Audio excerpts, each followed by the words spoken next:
8వ కీర్తనలోకి మనం వెళ్ళిపోదాం. ప్రారంభ వచనాన్ని చదువుదాం. మా ప్రభువా, ఆకాశములలో నీ మహిమను కనపరచువాడా, భూమి అందంతటా నీ నామము ఎంత ప్రభావము గలది. శత్రువులను పగ తీర్చుకుని వారిని మాన్పివేయుటకై నీ విరోధులను బట్టి బాలుర యొక్కయు చంటి పిల్లల యొక్కయు స్తుతుల మూలమున నీవు ఒక దుర్గమును స్థాపించి ఉన్నావు. అక్కడ వరకు మనం ఆగుదామండి. చాలా జాగ్రత్తగా చూడండి. ఇక్కడ నామము అనే మాట చూసాము. నామము యెహోవా మా ప్రభువా అనే మాట చూసాము. 2వ లైన్లో భూమి అంతటా నీ నామము ఎంత ప్రభావము గలది. నామము అంటే ఆయన గుణం, ఆయన యొక్క స్వభావం. ఆయన స్వభావం, ఆయన యొక్క నామము ఎంత ప్రభావము కలిగినది, ఎంత శక్తివంతమైనది అని ఇక్కడ ఉచ్చరిస్తూ, ఇదే మాట ఎక్కడి నుండి తీసుకున్నారు అని మనం గమనించినట్లయితే కొన్ని రిఫరెన్స్లు పాత నిబంధనలో మనం బైబిల్ ఓపెన్ చేసి చూడాలి. అలాగే కొత్త నిబంధనలో కూడా మనం ఓపెన్ చేసి చూడాలి. నిర్గమాకాండంలోనికి ఒకసారి మనం వెళదాం. 3వ అధ్యాయము 14వ వచనం. నిర్గమాకాండము అందుకు దేవుడు 3వ అధ్యాయము 14వ వచనాన్ని మీ కళ్ళతో చూడండి. అందుకు దేవుడు నేను ఉన్నవాడను అనువాడనై ఉన్నానని మోషేతో చెప్పాను. ఇది నామం అంటే. నామము అంటే నన్ను ఎవరు పంపించారు నీ దగ్గరికి తెలుసా? నేను రాలా నీ దగ్గరికి, నామం పంపించింది. ఆ నామము ఏ నామమో? యేసు నామము. ఆ నామము యేసు నామము. నువ్వు ఎక్కడికైతే వెళుతున్నావో అక్కడ నీ గురించి నువ్వు చెప్పుకోవడానికి వీల్లేదు. ఉన్నవాడు, అనువాడు అనేవాడు ఆయనకి ఆ టైటిల్. ఆయన పంపించాడని చెప్పు అని అంటాడు. తర్వాత మరియు ఆయన ఉండునను వాడు. అమ్మా, ఉండునను వాడు. తర్వాత మీ యొద్దకు నన్ను పంపెనని నీవు ఇశ్రాయేలులతో చెప్పవలెను. అది నామం అంటే. ఇప్పుడు మనం ఏ పని చేసినా, ఎక్కడికి ప్రయాణం చేసినా, లేకపోతే ఎక్కడైనా ఒక ఘనత, ఒక యుద్ధము, గెలుపు ఇలాంటివి ఉన్నప్పుడు అక్కడ ఆయన నామాన్ని మనం ఉచ్చరించాలి. ఈ 10వ తరగతిలో నాకు వచ్చిన మార్కులు దేవుడు నాకు ఇచ్చిన దైవ జ్ఞానము చేత నేను సంపాదించుకున్న మార్కులు అంతే. చూసి కాపీ కొట్టలేదు. లేకపోతే వాళ్ళతో ఇప్పుడు ఎలా ఉందంటే జబ్బు, నాకు వాళ్ళకంటే తక్కువ వచ్చినాయి. వాళ్ళకంటే తక్కువ వచ్చినా కూడా అనుకోకూడదు. ఇప్పుడు నేనేమనుకోవాలా విషయం వస్తే? అలా అనుకోకూడదు. నేను ఎంత దైవ జ్ఞానము చేత దేవుడు నాకు ఇచ్చాడు చదివాను, ఎంత జ్ఞాపక శక్తి ఉందో అంతే నేను రాయగలిగాను. ఇన్ని మార్కులు దేవుడు ఇచ్చాడు, ఆయనకే స్తోత్రం. నీది మట్టి బుర్ర, నీకు జ్ఞానం ఇచ్చాడు. అలాగే ఇంటర్మీడియట్లో కూడా నువ్వు ఎంత చదివావో అంతే చదవాలి, కానీ కాలేజోడి మీద పోట్లాడితే కుదరదు మ్యామ్. అది నీ బ్లడ్ నీ పిల్లల్లో ఉంటుంది, నా బ్లడ్ నా పిల్లల్లో ఉంటుంది. కాబట్టి వాళ్ళకి ఎంత జ్ఞానం, ఎంత ఆధారపడ్డారు అనేది దాన్ని బట్టి ప్రతిఫలం అని వాళ్ళు అనుభవిస్తూ ఉంటారు. దేవుడు వలన నేను ఈ వ్యాపారము చేయగలుగుతున్నాను, ఇది దేవుడిచ్చిన వ్యాపారము, ఇది దేవుడిచ్చిన ఉద్యోగము, ఇది దేవుని సంఘము, నాది కాదు, ఇది దేవుడు నడిపిస్తున్నాడు, ఈ పరిచర్య, ఈ తలాంతు, ఈ వరము నాది కాదు, నేను పుట్టినప్పుడు నేను దిగంబడిగా పుట్టాను, ఇవి ధరించుకున్నానంటే దేవుడిచ్చినవి నాకు, నేను ఒక పాట పాడగలుగుతున్నానంటే అది నా స్వరము కాదు, అది దేవుడిచ్చిన స్వరము, నేను బోధించగలుగుతున్నానంటే దేవుడు ఇచ్చిన బోధే కానీ నా నుండి వచ్చింది కాదు, ఈ నైపుణ్యత నాది కాదు, ఈ సామర్థ్యం నాది కాదు, ఈ గుణం నాది కాదు, అది దేవునిదే. అందుకే ఆయన నామం. నేను ఇశ్రాయేలు ప్రజల దగ్గరికి, ఫరో దగ్గరికి నేను వెళుతున్నానంటే నేను కాదు, ఆయన నామం ఉన్నవాడన్నాడే, ఉన్నవాడు ఆయన. దేవుడు లేనివాడు కాదు, ఆయన ఉన్నవాడు. అన్నువాడు పంపించాను అంటాడు. 92వ కీర్తన 2వ వచనం కూడా చూద్దాం. 92వ కీర్తన 2వ వచనం. యెహోవాను స్తుతించుట మంచిది. అమ్మా 29వ కీర్తన రివర్స్ చెప్పాను. యెహోవా నామమునకు చెందవలసిన ప్రభావమును ఆయనకు ఆరోపించుడి. ఇది ఇప్పటి వరకు నేను చెప్పుకొచ్చాను చూసారా, ఇక్కడ మీకు అర్థం అవ్వాలి. అంటే ఎవరికి చెందటానికి వీల్లేదు. నీ కుమార్తె, నీ కుమారుడు, నీ భర్త, నీ భార్య, ఎవ్వరు కూడా. ఒకవేళ నీ పిల్లలను చూసి ముచ్చటపడితే ముచ్చటపడు, అందంగా ఉంటే, జడ పొడుగ్గా ఉంటే, బొగ్గ చొట్టబడితే గుడ్, మంచిదే. కానీ మహత్తు అంటే మొత్తం మహత్తంతా కూడా ఇతరులు ఎవ్వరికి కూడా వెళ్ళడానికి వీల్లేదు, ఆయనకి మాత్రమే వెళ్ళాలి. మళ్ళీ చదవమ్మా. అప్పుడు మళ్ళీ యెహోవా నామమునకు చెందవలసిన ప్రభావమును ఆయనకు ఆరోపించుడి. ఆయనకు మాత్రమే ఆరోపించాలి. ఇక్కడే చాలామంది బోల్తా పడిపోతూ ఉంటారు, చాలామంది ఆరిపోయారు, చాలామంది అప్పులు పాలైపోయారు, చాలామంది రోడ్డును పడ్డారు, చాలామంది ఊళ్ళో వదిలిపెట్టి వెళ్ళిపోయారు. కారణం ఏంటో తెలుసా? దేవుణ్ణి కేవలం మహిమ పరచకపోవటం వలన. ఒక వ్యక్తి కారు కొనుక్కుంటే పాస్టర్ గారితో వెళ్ళి ప్రార్థన చేయించుకోరా అంటే ఇలాంటి నాకు చెప్పకు అన్నాడంట. అది కూడా ఎప్పుడు చెప్తారు మనకి? ఉన్న కారు ఊడిపోయినప్పుడు, పోయినప్పుడు, లేక ఉన్న డబ్బులన్నీ పోయినప్పుడు, వ్యాపారం అంతా పోయినప్పుడే మనకు తెలిసిద్ది వాస్తవంగా. ఇలాంటి నాకు చెప్పు మాకు అంటే దాని అర్థం ఏంటి? ఇది నా కష్టం, నేను సంపాదించుకున్నాను, నేను కొనుక్కున్నాను, ప్రార్థన ఏంటి అన్నట్టుగా అనే పరిస్థితుల్లో చూస్తే ఇప్పుడు దారుణమైన పరిస్థితిలో సంచారకుడుగా తిరుగుతున్న పరిస్థితి. ప్రియ సహోదరి సోదరులారా, ఎవరో మనల్ని దెబ్బ కొట్టరో, ఎవరో మనల్ని ఒక చూపు చూస్తే మనం ఆడిపోవటం అనేది జరగదు. మన గుణం, మన నైపుణ్యత, ఇదంతా సామర్థ్యత ఎవరి వలన అని నువ్వు గుర్తించినప్పుడు దెబ్బ తగులుతుంది. ఇక్కడ చూసినట్లయితే సమస్తము ఎవరికి, ఇతరులు ఎవ్వరికి కూడా వెళ్ళడానికి వీలు లేదు అంతే. ఇంకా చక్కటి మాట పాత నిబంధనలో మొదటి దినవృత్తాంతాల గ్రంథము 16వ అధ్యాయము 26వ వచనం కూడా చదివినట్లయితే, దినవృత్తాంతముల మొదటి గ్రంథము 16వ అధ్యాయము 26వ వచనం. జనముల దేవతలన్నీయు వట్టి విగ్రహములే, యెహోవా ఆకాశ వైశాల్యమును సృజించినవాడు, ఘనతా ప్రభావములు ఆయన సన్నిధిలో ఉన్నవి, బలమును సంతోషమును ఆయన యొద్ద ఉన్నవి. అది అవన్నీ వట్టివి. అందుకే మనము ఎటువంటి మీ కళ్ళకు కనిపించే ఏ దృశ్యాలు ఇక్కడ కనిపించో మీది కావాల్సిందే. వాక్యాలు రాసుకుంటే రాసుకోవచ్చు, కానీ ఎక్కడ కూడా ఎటువంటి మీ దృష్టి మళ్ళకుండా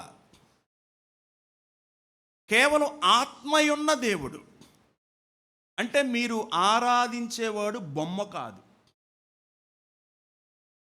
మీరు ఆరాధించేవాడు ఆత్మ. అందుకనే మీరు ఇక్కడ గమనించాల్సింది ఏంటంటే ఆ వాక్యము. తర్వాత పవిత్రత. ఇక్కడ మనం 8వ కీర్తనలోకి వచ్చినట్లయితే 2వ వచనం చదవండి. 8వ కీర్తన 2వ వచనం. శత్రువులను పగ తీర్చుకుని వారిని మాన్పివేయుటకై నీ విరోధులను బట్టి బాలుర యొక్కయు చంటి పిల్లల యొక్కయు స్తుతుల మూలమున ఆగండి. స్తుతుల మూలమున అందరూ జాగ్రత్తగా వింటున్నారని నేను అనుకుంటున్నాను. బాలుర యొక్కయు అంటే చిన్న పిల్ల స్వభావము కలిగిన మనుషులు. చిన్న పిల్లవాడి మనస్సు ఎలా ఉంటుంది తెలుసా? ఒక కొటేషన్ మనం పెట్టాను, ఎవరన్నా చదివారా? మనోళ్ళకి చూడటం తెలుసు, ఎంతమంది చూశారో మనం చెప్పొచ్చు, కానీ వాళ్ళ దగ్గరికి లైక్ చేయడానికి ఏళ్ళు పనిచేయు, లేకపోతే నిజమే అని చెప్పడానికి టైప్ చేయడానికి పెరాలసిస్ ఉంటుంది వేళల్లో. డబ్బులు ఖర్చు అవుతాయా? అవ్వవు, చూసి వదిలేయటం అంతే. ఇక్కడ ఏమన్నాడు? చిన్న పిల్లలు పిల్లల యొక్కయు బాలుర బాలుర యొక్కయు, యొక్కయు చంటి పిల్లల యొక్కయు చంటి పిల్లల యొక్కయు స్తుతుల మూలమున ఆ, వాళ్ళు కూడా స్తుతులు చెల్లిస్తారని మనకు అర్థమవుతుందా? బాలురు అన్నాడు, చంటి పిల్లలు అన్నాడు. కల్మషము లేని హృదయాలతో వాళ్ళు దేవుణ్ణి స్తుతిస్తారు అని మీరు అర్థం చేసుకోగలరా? ఇక్కడ చూసినట్టయితే కల్మషము లేని నవ్వు. ఎంత చక్కగా నవ్వుతారు. యాక్ట్స్ చర్చి సౌత్ ఆఫ్రికాలో ఉంటే నన్ను స్వీటీ వాళ్ళు అక్కడ తీసుకెళ్లారు. ఒక్క ఆరాధనకు 3,000 మంది వస్తారు, మరొక ఆరాధనకు ఒక 3,000 మంది వస్తారు, మరొక ఆరాధనకి 2,000 మంది వస్తారు. వాళ్ళ మనవడు నా కంటిలో పడ్డాడు.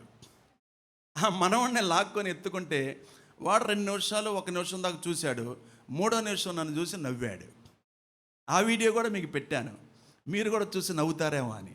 కానీ మీరు నవ్వారో లేదో నాకు తెలియదు. కల్మషము లేని నవ్వు, కపటము లేని చూపు, స్వార్థము లేని మాటలు, మలినము లేని మనస్సు, అలసట లేని అడుగులు అన్నీ కలగలిపినదే పసితనం. హల్లెలూయా. ఇక్కడ చూడండి, చిన్న పిల్లల యొక్కయు బాలురు యొక్కయు స్తుతుల చంటి మూలమున. పిల్లల స్తుతుల మూలమున నీవు ఒక దుర్గమును స్థాపించావు. దుర్గము అంటే ఇప్పుడు రాజులు వారు భద్రత కొరకు ఒక కోటను, వాళ్ళు పెద్ద కోటను ఏర్పాటు చేసుకుంటారు. అంటే కోట ఎక్కి, అంటే ఇప్పుడు క్షిపణులు, ఇప్పుడు ఇంకా వేరే వేరే డిఫరెంట్ ఐటమ్స్ పరికరాలు వచ్చినప్పటికీ మనం చూసినట్టయితే కోట గురించి మనం ఆలోచన చేసినట్టయితే ఎంత ఎత్తు కట్టుకుంటారు? కరెంటు తీగలు పెట్టుకుంటున్నారు. ఇప్పుడు ఎంతో ఎత్తు కోట, అంటే ఎవరు కూడా వచ్చి దాడి చేయడానికి కుదరనంత. ఈయనంట చిన్నపిల్లలు, అందుకే కుటుంబారాధనలో కూర్చోబెట్టి వాళ్ళతో పాటలు పాడించే కుటుంబం, లేక సండే స్కూల్లో పిల్లలు కూడా ఏదో వాళ్ళందరూ కలిసి పాట పాడటం వరకే వదిలిపెట్టకుండా, లేకపోతే వర్తమానం చెప్పేసి వదిలిపెట్టకుండా వాళ్ళతో కూడా ఆరాధన చేపిస్తే, వాళ్ళతో కూడా స్తుతులు చెల్లిస్తే, అంటే ఒక దుర్గమును కడతాడు. దుర్గం అంటే ఆయనే ఒక కోటగా ఉండటం అని అర్థాన్ని ఇక్కడ తీసుకోవాలి. అంటే ఈ కల్మషము లేని దేవుని పిల్ల అని అర్థం. కల్మషము లేని దేవుని పిల్ల అని అర్థం తీసుకో. అంటే మేలును బట్టి, జరిగిన దానిని బట్టి, జరగబోతున్న దానిని బట్టి, ఇంకా జరగని దానిని బట్టి కూడా స్తుతించాలి. హల్లెలూయా. అందుకే అన్నాడు అన్నమాట ఇక్కడ. అంటే ఇక్కడ స్తుతుల సింహాసీనుడు అనే మాట ఇశ్రాయేలు ప్రజలు వాడటం మనకు తెలుసు. స్తుతులు అనేది ఆ శబ్దం విడుదలైనప్పుడు ఒక సింహాసనం ఏర్పడుతుందంట. ఆ ఏర్పడుతున్న సింహాసనం దగ్గరికి ఆయన వచ్చి ఆసీనుడు అవుతాడు. అది ఇంట్లో అయినా, పెద్ద మందిరం చిన్న మందిరం అనేది నేను నమ్మను, పెద్ద చర్చ చిన్న చర్చ నేను నమ్మను. ఎక్కడైతే 2-3 ఆత్మ సంబంధమైన మనుషులుగా కూడుకుంటారో అక్కడ ఆయన ఆసీనుడు అవుతాడు స్తుతుల మూలమున. అది ఇక్కడ మనకు తెలియజేస్తూ ఉన్నాడు. Okay, right. నెక్స్ట్ వచనంలోకి వెళ్ళిపోదాం. 2వ వచనం. నీ చేతి పని అయిన నీ ఆకాశములను, నీవు కలుగ చేసిన చంద్ర నక్షత్రములను నేను చూడగా, 2వ వచనం, శత్రువులను పగ తీర్చుకొని తీర్చుకొనిన వారిని. ఇది అర్థం చేసుకోవాలి. అంటే మత నాయకులే శత్రువులు అయిపోయారు. ధర్మశాస్త్రో పండితులు, ధర్మశాస్త్రమును బాగా తెలిసిన వారు, చదివిన వారే దేవుడికి ఇష్టలుగా లేరు. కొంతమంది చెప్తారు వాళ్ళు బాగా జ్ఞానవంతులండి, బాగా చెప్తారండి, బాగా చెప్తారండి, బాగా వింటామండి అంటారు. కానీ దేవుడికి ఇష్టలుగా వారు లేరు. అందుకే వాళ్ళు శత్రువులయ్యి దేవుణ్ణి ఎదిరించినటువంటి పరిస్థితి. అందుకే ఆయన చెప్పారన్నమాట, జ్ఞాన ప్రకాశాన్ని బాగా అర్థం చేసుకోవాలి. జ్ఞాన ప్రకాశాన్ని దేవుడు పిల్లలకు ఇచ్చాడు, విధేయత కలిగిన పిల్లలకు ఇచ్చాడు, స్తుతుల స్వరాన్ని ఇచ్చాడు, వాళ్ళకి స్తుతించే స్వరాన్ని ఇచ్చాడు. అంటే ఇంకా మీకు కొద్దిగా అర్థం అవడానికి ఒక కొత్త నిబంధనలో ఒక రెఫరెన్స్ 11వ అధ్యాయం మత్తయి సువార్త 5వ వచనం చదవండి. 25వ వచనం, మత్తయి సువార్త 11వ అధ్యాయము 25వ వచనం. ఆ సమయమున యేసు చెప్పినదేమనగా, ఉమ్. తండ్రి, ఆకాశమునకును భూమికిని ప్రభువా, నీవు జ్ఞానులకును వివేకులకును ఈ సంగతులను మరుగు చేసి అమ్మా ఇప్పుడు పసిబాలురకు. చెప్పండి. ఇప్పుడు రైట్ నా ఇంక జ్ఞానులంటే మీరేమనుకుంటున్నారు, ఎవరిని అనుకుంటున్నారు? తెలివి గల వాళ్ళంటే మీరు ఎవరు అనుకుంటున్నారు, ఎవరిని అనుకుంటున్నారు? జ్ఞానులు ఎవరు? 10వ తరగతిలో మంచి మార్కులు వచ్చిన, ఇంటర్మీడియట్లో మంచి మార్కులు, బీటెక్ ఫస్ట్ క్లాస్. జ్ఞానులంటే ఎవరు అనుకుంటున్నారు మీరు? లోకానుసారముగా. తెలివిగల్లా వాళ్ళు ఎవరు అనుకుంటున్నారు మీరు? ఈ లోకం ఏమనుకుంటుంది మీరు చెప్పండి. పెళ్లి సంబంధాలు చూసినప్పుడు వాళ్ళు అదంట, ఈ అమ్మాయి ఇదంట, ఓకే, ఎంతంట జీతం, వీళ్ళకి ఎంత ఉందంట, ఓకే, ఇదే కదా అనుకునేది. సంఘం చూస్తారా? వాళ్ళ ఆరాధన చూస్తారా? చూడు. ఒక మ్యాచ్ గురించి నిన్న ఒక ఒక ఒక ఒక పాస్టర్ గారి ద్వారా ఇంకో పాస్టర్ గారిని ఫోన్ చేసి అడిగిస్తే ఆ పాస్టర్ గారు చెప్పింది ఏంటి తెలుసా? వినండి, మీకు కూడా అది ఎంతో ఉపయోగపడుతుందని నేను అనుకుంటున్నాను. పలానా అమ్మాయి వారి తల్లిదండ్రులు వీరండి, నిజంగా వాస్తవంగా వివాహాలు చేసుకునేవాళ్ళు, కుదుర్చుకునేవాళ్ళు పాస్టర్ గారిని అడగాలి అసలు వాస్తవంగా. నేనైతే ఉన్నదన్నట్టు చెబుతా. ఎవరు మారుమనసు పొందారో పొందలేదో, ఎవరు మంచోళ్ళు ఎవరు చెడ్డోళ్ళు నేను చెప్పేస్తాను. అందుట్లో పక్కా రికార్డ్ చేసుకోండి. ఎవరు విధేయులో అవిధేయులో కూడా చెప్పేస్తా. ఆ పాస్టర్ గారు ఏం చెప్పారంటే, మాకు లోతుపాతులు తెలియవండి, వాళ్ళ కుటుంబం పలానా ప్రాంతం నుండి 1 సంవత్సరం పైబడి వాళ్ళు వస్తున్నారు, ఆరాధన చక్కగా చేస్తారు, ప్రార్థన చక్కగా చేస్తారు, ఆ పాప సండే స్కూల్ తీసుకుంటుంది, మంచి విధేయత కలిగిన కుటుంబం అని చెప్పారు. నేను అన్నాను, చాలు చాలు, అంతకంటే ఇంకేం కావాలి మనకి? లోతుపాతులు అంటే ఏంటి? 2 అపార్ట్మెంట్లు ఉన్నాయా, 3 అపార్ట్మెంట్లు ఉన్నాయా, ఎన్ని ఎకరాలు ఉన్నాయి? ఇది మాకెలా తెలిస్తే సేవకులకి? మాకు తెలియదు కదా.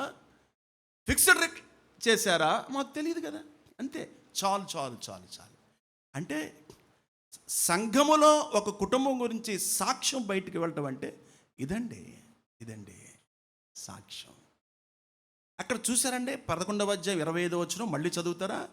ఆ సమయమున యేసు చెప్పినదేమనగా, తండ్రి, ఆకాశమునకును భూమికిని ప్రభువా, నీవు జ్ఞానులకును వివేకులకును ఈ సంగతులను మరుగు చేసి అంటే దాచిపెట్టాడు. ఎందుకంటే వీళ్ళు రెచ్చిపోతారు. మాకు చదువు ఉంది, మాకు డిగ్రీ ఉంది, మేము వచ్చి చదివాం, మాకు అంతా తెలుసు అని రెచ్చిపోతారు వీళ్ళు. అలా అది ఆ రోగం మొదటి నుంచి ఉంది, ఈరోజు కాదు. వాళ్ళు ఏం చేశాడు? మరుగు చేసి పసిబాలురకు బయలుపరిచినావని నిన్ను స్తుతించుచున్నాను. హల్లెలూయా. అంటే ఇది మీరు అర్థం చేసుకునే విధానంగా చెప్తున్నాను. నేర్చుకునే స్వభావము కలిగిన వారికి అని తీసుకోండి. విధేయత కలిగిన మనస్సు కలిగిన వారికి నేర్చుకునే స్వభావం. ఎన్ని మీటింగ్లు పెట్టినా, ఎన్ని స్టైల్ మీటింగ్లు పెట్టినా, ఎన్ని స్పెషల్ మీటింగ్లు పెట్టినా నేర్చుకునే స్వభావం మనకు కావాలి. పెట్టలేదు అంటం కాదు, నేర్చుకునే స్వభావము కావాలి అలాంటి వారికి, అంటే లోబడే వారికి. అదనమాట. ఇంకా చాలా రెఫరెన్స్లు మనం ఉండే చూడడం అవసరం లేదు. 3వ వచనం చదవండి, 8వ కీర్తన 3వ వచనం. కమాన్. నీ చేతి పని అయిన నీ ఆకాశములను నీవు కలుగ చేసిన చంద్ర నక్షత్రములను నేను చూశాను. నీవు మనిషిని జ్ఞాపకం చేసుకున్నటకు వాడేపాటివాడు, నీవు నరపుత్రుని దర్శించుటకు వాడేపాటివాడు. ఇక్కడ చూడండి, మనుష్యుడు ఎంత అల్పమైన వాడు. ఇక్కడ నువ్వు కొంచెము తక్కువ వానిగా చేశావు అనే మాట ఉందా అక్కడ తర్వాత వచనంలో? దేవుని కంటే వారిని కొంచెం తక్కువ వానిగా చేశాడు. మన బెదర్స్ సిస్టర్ని అడుగుతున్నాను, ఉందా? ఎంత చేశాడు తక్కువ? కాదు, వాడుక భాషలో. ఇక్కడ ఒకవేళ తెలుగు తర్జుమాలో అక్కడ మీకు కరెక్ట్గా అర్థం కాకపోవచ్చు, కానీ ఎంతో తక్కువ వానిగా చేశాడు దేవుడు. కానీ మహిమా కిరీటములు ధరింపజేశాడు.